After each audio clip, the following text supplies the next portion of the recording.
தவக்காலம் 4ஆம் வாரம் வெள்ளிக்கிழமை. முதல் வாசகம். இழிவான சாவுக்கு அவர்களை தீர்ப்பிடுவோம். சாலமோனின் ஞான நூலிலிருந்து வாசகம். 2ஆம் அதிகாரம் 1 மற்றும் 12 முதல் 22 முடிய உள்ள இறை வார்த்தைகள்.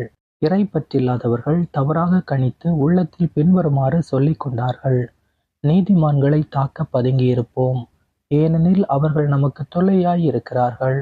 நம் செயல்களை எதிர்க்கிறார்கள், திருச்சட்டத்திற்கு எதிரான பாவங்களுக்காக நம்மை கண்டிக்கிறார்கள், நற்பயிற்சியை மீறிய குற்றங்களை நம்மீது சுமத்துகிறார்கள், கடவுளை பற்றிய அறிவு தங்களுக்கு உண்டு என அவர்கள் பறைசாற்றுகிறார்கள், ஆண்டவரின் பிள்ளைகள் என தங்களை அழைத்துக் கொள்கிறார்கள். அவர்களது நடத்தையே நம் எண்ணங்களை கண்டிக்கிறது. அவர்களை பார்ப்பதே நமக்கு துயரமாய் உள்ளது. அவர்களது வாழ்க்கை மற்றவர் வாழ்க்கையினின்று வேறுபட்டது. அவர்களுடைய வழிமுறைகள் மாறுபட்டவை. இழிந்தோர் என நம்மை அவர்கள் எண்ணுகிறார்கள். தூய்மையற்ற பொருளினின்று ஒதுங்கி செல்வது போல நம்முடைய வழிகளினின்று விலகி செல்கிறார்கள். நீதிமான்களின் முடிவு மகிழ்ச்சிக்குரியது என கருதுகிறார்கள். கடவுள் தம் தந்தை என பெருமை பாராட்டுகிறார்கள். அவர்களுடைய சொற்கள் உண்மையா என கண்டறிவோம். முடிவில் அவர்களுக்கு என்ன நிகழும் என ஆய்ந்தறிவோம். நீதிமான்கள் கடவுளின் மக்கள் என்றால் அவர் அவர்களுக்கு உதவி செய்வார். பகைவரிடமிருந்து அவர்களை விடுவிப்பார். அவர்களது கனிவினை கண்டுகொள்ளவும் பொறுமையை ஆய்ந்தறியவும் வசைமொழி கூறியும் துன்புறுத்தியும் அவர்களை சோதித்தறிவோம். இழிவான சாவுக்கு அவர்களை தீர்ப்பிடுவோம், ஏனெனில் தங்கள் வாய்மொழிப்படி அவர்கள் பாதுகாப்பு பெறுவார்கள். இறைப்பற்று இல்லாதவர்கள் இவ்வாறு எண்ணி நெறி தவறி சென்றார்கள். அவர்களின் தீயொழுக்கமே அவர்களை பார்வையற்றோர் ஆக்கிவிட்டது. அவர்கள் கடவுளின் மறைவான திட்டங்களை அறியவில்லை. தூய வாழ்வுக்கு கைமாறு உண்டு என்று நம்பவில்லை. மாசற்றவர்களுக்கு பரிசு கிடைக்கும் என்று உய்த்துணரவில்லை. ஆண்டவரின் அருள்வாக்கு. இறைவனுக்கு நன்றி. பதிலுரை பாடல் பல்லவி. உடைந்த உள்ளத்தாருக்கு அருகில் ஆண்டவர் இருக்கின்றார். உடைந்த உள்ளத்தாருக்கு அருகில் ஆண்டவர் இருக்கின்றார். ஆண்டவரின் முகமோ தீமை செய்வோருக்கு எதிராக இருக்கின்றது. அவர் அவர்களின் நினைவே உலகில் அற்றுப்போகச் செய்வார். நீதிமான்கள் மன்றாடும் போது ஆண்டவர் செவிசாய்க்கின்றார். அவர்களை அனைத்து இடுக்கண்ணினின்றும் விடுவிக்கின்றார். பல்லவி. உடைந்த உள்ளத்தாருக்கு அருகில் ஆண்டவர் இருக்கின்றார். உடைந்த உள்ளத்தாருக்கு அருகில் ஆண்டவர் இருக்கின்றார். நைந்த நெஞ்சத்தாரை அவர் காப்பாற்றுகின்றார். நேர்மையாளருக்கு நேரிடும் தீங்குகள் பல. அவை அனைத்தினின்றும் ஆண்டவர் அவர்களை விடுவிக்கின்றார். பல்லவி. உடைந்த உள்ளத்தாருக்கு அருகில் ஆண்டவர் இருக்கின்றார். அவர்களின் எலும்புகளை எல்லாம் அவர் பாதுகாக்கின்றார். அவற்றுள் ஒன்றும் முறிவுபடாது. ஆண்டவர் தம் ஊழியரின் உயிரை மீட்கின்றார். அவரிடம் அடைக்கலம் புகும் எவரும் தண்டனை அடையார். பல்லவி. உடைந்த உள்ளத்தாருக்கு அருகில் ஆண்டவர் இருக்கின்றார்.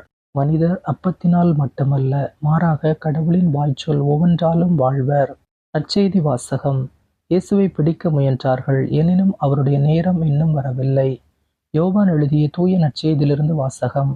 7ஆம் அதிகாரம் 1, 2, 10 மற்றும் 25 முதல் 30 முடிய உள்ள இறை வார்த்தைகள்.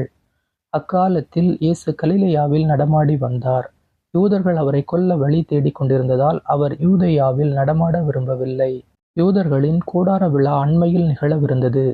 தம் சகோதரர்கள் திருவிழாவிற்கு போன பின் இயேசுவும் சென்றார். ஆனால் அவர் வெளிப்படையாக அன்றி மறைவாக சென்றார். எருசலேம் நகரத்தவர் சிலர் இவரைத்தானே கொல்ல தேடுகிறார்கள். இதோ இங்கே இவர் வெளிப்படையாய் பேசிக் கொண்டிருக்கிறாரே, யாரும் இவரிடம் எதுவும் சொல்லவில்லையே. ஒருவேளை இவரே மெசியா என்று தலைவர்கள் உண்மையாகவே உணர்ந்து கொண்டார்களோ? ஆனால் மெசியா எங்கிருந்து வருவார் என்பது யாருக்கும் தெரியாமல் அல்லவா இருக்கும்.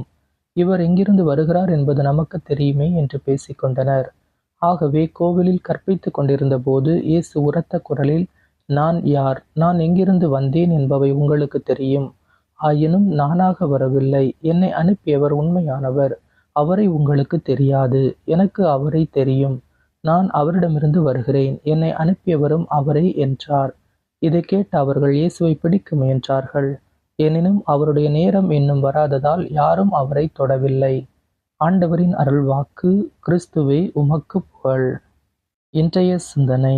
நீதிமானுக்கு துன்பம் நிச்சயம். நல்லவர்களுக்கு துன்பம் வருவது தவிர்க்க முடியாதது. அதுவும் ஆண்டவரின் வழி நடப்போருக்கு மிகுதியான துன்பம் வரும். இன்றைய முதல் வாசகம் இறை பற்றில்லாத தீயவர்கள் ஆண்டவரின் பிள்ளைகளுக்கு எதிராக செய்யும் சூழ்ச்சிகள் பற்றி கூறுகிறது. நற்செய்தியில் இறைமகன் இயேசுவை கொல்ல யூதர்கள் முயற்சி செய்வதை படிக்கிறோம். யூதர்கள் அவரை கொல்ல தேடியதால் இயேசு யூதேயாவுக்கோ எருசலேமுக்கோ செல்ல விரும்பவில்லை. அதாவது அவர் சிலுவை சாவை தவிர்க்கவே விரும்பினார். இது அவரது மனித விருப்பம். எருசலேமிற்கு தம் சாவை தேடி அவர் செல்ல வேண்டும் என்பது இறை விருப்பமாக இருந்தது. எனவே முதலில் போக மறுத்தவர் பின்பு எருசலேமுக்கு சென்றது மட்டுமல்லாமல் அங்கு வெளிப்படையாக போதித்தார். சாவு வந்தபோதும் துணிவுடன் எதிர்கொண்டார்.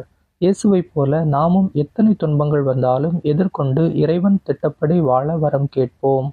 இயேசுவுக்கே புகழ், இயேசுவுக்கே நன்றி.